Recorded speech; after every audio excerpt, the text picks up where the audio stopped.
mana? Kat Makmal Geometri. Hai. Okey, kalau nak tahu Makmal Geometri kita ada banyak alat ukur yang mengikut keperluan industri. Kalau nak tahu apa dia, jom kita tengok. Come. Okey, kita tanya Encik Nakib apa kegunaan total station. Okey, ini total station ia digunakan untuk mencerap bearing dan juga jarak. Ia akan digunakan bersama-sama dengan prism yang juga akan diletakkan di atas kaki tiga.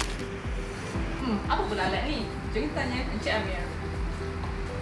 Alat ini namanya alat aras. So, alat aras digunakan untuk menentukan ketinggian antara dua tempat. Alat aras ini digunakan bersama staf aras. Staf aras digunakan bersama alat aras untuk kerja-kerja lapangan. Ini bukan misi rumput, ini adalah drum penetrating radar untuk mengesan objek di bawah tanah.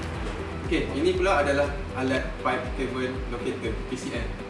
Digunakan untuk mengesan objek utility yang berada di bawah permukaan bumi bersama-sama dengan yang ini dipanggil sebagai transmitter. Okey, jom start kami dalam Diploma Angkutan UTM register through space.utm.my.